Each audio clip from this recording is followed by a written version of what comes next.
예, 한 주간 정치인들이 쏟아낸 발언과 행보를 총평해보는 정경유톡 시간입니다. 시사평론가 이종훈 박사 나오셨습니다. 안녕하셨습니까? 네, 안녕하세요. 예, 주말은 잘 보내셨습니까? 예, 잘 예. 보냈습니다. 뭐 바로 지금 코너 시작되기 전에 류석춘 교수 얘기를 좀 했습니다만 학계 뭐 박사님께서는 학자시기도 하고요. 좀 어떤 분입니까? 그러니까 좀 이제 좀 우익 성향이 굉장히 강하신 예, 분으로 좀 알려져 있죠. 그래서 네. 자유한국당의 이제 혁신위원장도 이제 잠깐 하셨던 적도 있고, 이제 그래서 사실은 좀 약간 뭐 일각에서는 너무 극우 아니냐라는 지적도 지금 받고 있으신 네, 그런 분이고요. 예, 태극기 이른바 집회 세력 들에게 어떻게 보면 좀 이론적인 부분을 좀 제공하시는 그런 여러 학자분들 중에 한 분이다. 그러니까 이론을 설계해서 그 제공을 하는. 정도로 뭐 이해를 하시면 되지 음, 않을까 싶습니다. 네. 알겠습니다. 뭐 우리 공화당 얘기, 뭐 그다음에 유석춘 교수 지금 얘기를 하고 있습니다만 자유한국당이 갑자기라고 하는 표현이 정확할지 모르겠습니다만 양동 공격으로 여당을 공격하는 것 같습니다. 그러니까는 조 장관에 대한 공격 원 포인트, 네. 그다음에 두 번째 포인트로는 이렇게 되면서 지금 경제, 지금 뭐 대통령 정책 지지도도 지금 떨어지고 있는 상황에서 가장 큰 거는 이제 경제다. 이런 상황에서 민부론이라는 거를 들고 나왔습니다. 네. 이게 뭡니까? 그러니까 국부론 아시죠? 국부론. 예. 국부론에서 이제 따온 표현입니다. 근데 국가가 주도하는 국부론이 아니고 이거는 예. 그러니까 민간이 주도하는, 그래서 민간 주도. 민부론이라고 하는 표현을 이제 쓴 거고요. 예. 그러니까 이번에 이제 그 정기국회가 시작이 되면서 지금 여당 쪽에서는 그 민생 프레임을 들고 나오지 않았습니까? 예. 그러니까 조국이라든가 뭐 이런 문제 더 이상 그만 이야기하고 예. 이제 이 정기국회 때는 민생 문제를 이야기를 예. 하자라고 지금 이야기를 하고 있는 상황이고, 예. 자유한국당 같은 경우에는 늘 반대만 하느냐, 뭔가 좀 이렇게 대안을 좀 내놔야 되지 않겠냐라는 지적이 또 한편에서 있단 말이에요. 그렇군요. 그런 것들을 의식해서 나름 준비를 해왔고, 그래서 이제 황교안 대표가 최근 들어서 경제 대전환 네. 이런 얘기를 굉장히 많이 하지 않습니까? 예. 바로 그 경제 대전환과 관련해서 이렇게 약간 이제 대안적인 그런 경제 그 패러다임을 제시를 한 것으로 이렇게 이제 봐야 될 것 같고요. 예. 그러니까 이 대표 직속으로 경제대전환위원회를 만들었습니다. 이미. 네.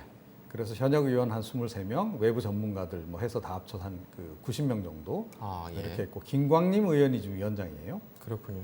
자, 그래서 어저께 이제 어떻게 보면 이제 이 최종 보고서를 완성을 해서 국민 보고대회 같은 형식을 가지면서 발표를 한 거고요. 예.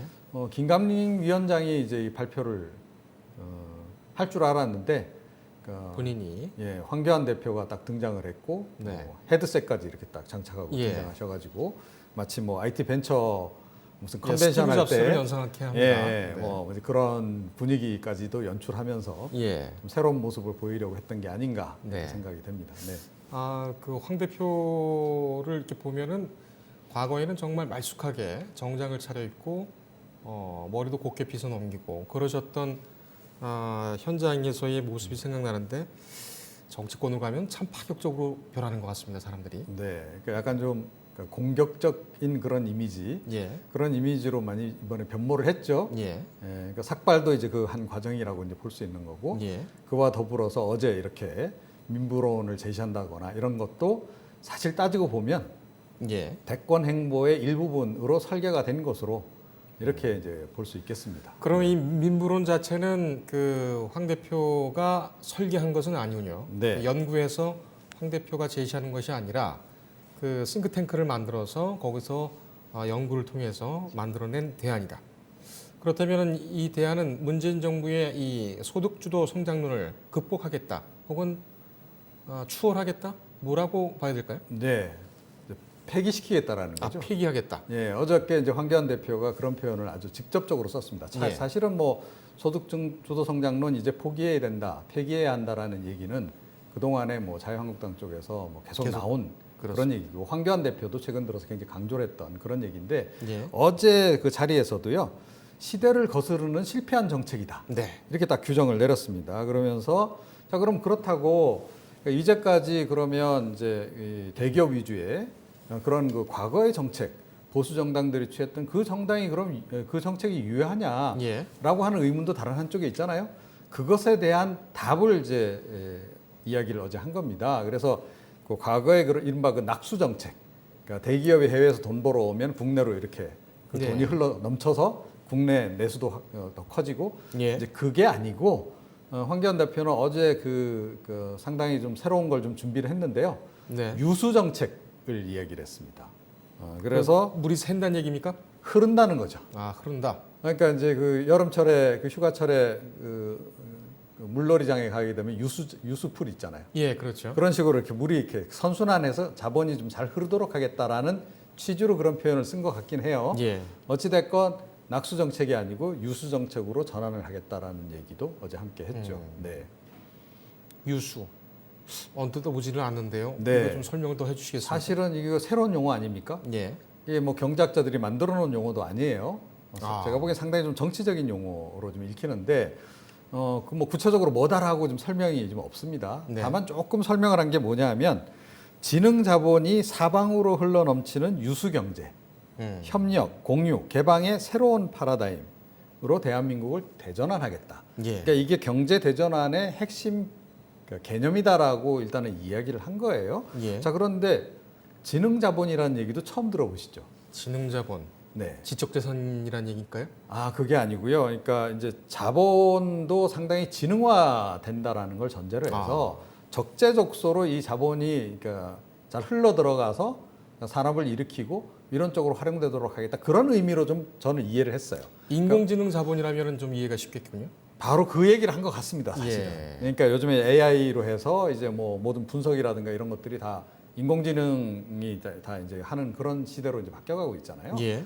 그래서 그런 개념까지도 좀 이제 차용을 해서, 그러니까 내가 지금 제시하려고 하는 이 경제 패러다임은 상당히 좀 선진적인 것이고 4차 산업혁명 시대에 맞는 거다라고 하는 식으로 설명을 했는데, 예. 그런데 조금 전에 말씀드렸듯이 구체적으로 그러면 유수 정책이 뭘 말하는 건지 예. 또는 지능 자본이 뭘 말하는지에 대해서는 어제 보고서에서는 일단 설명이 없었습니다. 예. 일단 말은 유수하게 잘 한 모양이군요. 아, 그렇죠. 네, 알겠습니다. 네, 그렇습니다. 더불어민주당에서는 뭐라고 합니까? 재탕이다. 재탕이다. 간단하게 이야기하죠. 이제 그런 얘기고요. 그러니까 이제 약간 구체적인 목표도 좀 제시를 했거든요. 예. 그러니까 어떤 목표를 제시를 했냐면 3대 목표. 그래서 2030년까지 1인당 국민소득 5만 달러. 5만 달러. 그다음에 이 가계당 연간 소득 1억 원. 예. 그리고 이 중산층 비중을 70%까지 달성하겠다. 예. 이 얘기를 했는데 이 수치를 딱 듣고 보니까 뭐가 좀 연상이 되지 않으세요? 줄푸세? 이명박 정부 시절에 747. 747? 아, 예. 그렇군요. 예, 그러니까 뭐 경제 성장률 7%. 예, 그렇게 해서 뭐 그러니까 10년 내에 4만 불 달성하고 자, 그래서 세계 7대 강대국으로 가겠다. 이거를 이제 이미 이명박 정부 시절에 제시한 바가 있잖아요. 네. 그거 좀 재탕 아니냐? 517입니까, 그러면? 5170인가요? 그렇게 되나요? 예. 네. 그 얘기와 더불어서 이제 조금 전에 줄푸세 얘기하셨는데, 예. 그러니까 박근혜 정부 시절에 이 얘기 대통령이 공약으로 내걸었던 줄푸세하고도 이건 상당히 좀 흡사하다. 예. 자, 이걸 다시 또 환생시킨 거 아니냐라고 상당히 좀 비판적으로 지금 이제 이야기를 하고 있는 그런 상황입니다. 예. 네. 아, 이 지금 그 5170이라고 할까요? 아니면은 우리 저 민부론 이거 그 박사님께서 보실 때 총평을 하신다면 어떻습니까? 아, 글쎄요. 아직까지 좀 미완성인 것 같고요. 예. 일단은. 그리고 그러니까 국부론을 좀 잘못 이해한 거 아닌가 하는 이런 생각도 좀 들어요. 그러니까 애덤 스미스가 국부론을 이제 이야기를 예. 했을 때는 자유방임 시장을 기반으로 한 국가의 그 부의 증진 방안에 대해서 이야기를 한 겁니다. 예. 국가란 표현이 들어갔지만 국가 주도로 한다는 얘기는 아니거든요. 아하. 자, 그런데 어제 이분들이 설명하기는 그러니까 지금 문재인 정부의 경제 정책은 국가 주도 경제인데 네. 우리는 민간 주도로 가는 거다. 그래서 이게 국부론이 아니고 민부론이다. 이런 표현을 썼어요. 예. 그래서 국가론을 제대로 지금 그러니까 국부론을 제대로 이해하고 차용해서 썼는지 그게 약간 좀 이해가 좀 안 가는 부분이 있고요. 예. 내용 면에서 쭉 들여다 보면 그러니까 이른바 신자유주의 정책 있잖아요. 네. 그러니까 신자유주의 정책이 사실은 애덤 스미스의 그러니까 국부론을 기반으로 한 그 이른바 고전파 그 전통을 이은 신고전파가 주장하는 게 신자유주의잖아요. 아, 그러니까 가능한 한 시장에 정부가 개입하지 말고 예. 자유방임으로 꾸려가고 보이지 않는 손에 의해서 경제가 굴러가고 이게 이분들 주장이란 말이에요. 예. 내용면에서 보면 그런 경제로 다시 회귀하겠다라는 그런 내용이 상당히 많이 포함이 돼 있습니다. 네. 자, 그렇게 보면 과연 이게 신자유주의하고 뭐가 다른지, 또 국부론에서 이야기하는 근본 원리하고 뭐가 다른지, 이런 부분에 대해서는 제가 보기에는 앞으로 학자들 사이에서 약간 좀 논란이 벌어지지 않을까, 전문가들 사이에서도 예. 그런 생각을 좀 하게 합니다. 네. 아, 제가 들으면서도 뭔가 대단한 것 같긴 한데, 네. 아, 역시 모르겠군요. 예. 그럴 수 있습니다. 뭐 글쎄요.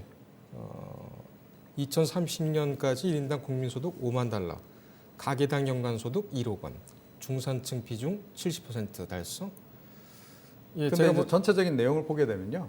그러니까 복지도 좀 줄이고, 예, 그러니까 노동의 이제 시장 경제 논리도 조금 더 반영하고, 네, 그 다음에 이제 그 소득주도 성장론이라고 하는 것은 뭐 기업보다는 일단 가계 소득을 좀 우선시하는 그런 부분인데 네, 기업의 경영권을 더 보장해주고, 자 이런 겁니다. 이러면 이제 금방 이해가 되시죠. 그 동안에 보수 정권들이 취했던 정책들 일련에 그러니까 기업 중심에 그다음 노동자보다는 기업 중심이고 그다음에 이제 복지는 이분들은 파퓰리즘이라는 거 아닙니까? 그래서 복지에 대한 과대한 투자 이런 부분도 약간 좀 이분들은 싫어하잖아요. 그래서 예. 정부가 과다하게 재정을 채택을 해서 재정 투입하는 부분에 대해서 반대하고 작은 정부를 이야기를 하고 이제 그러는 건데요.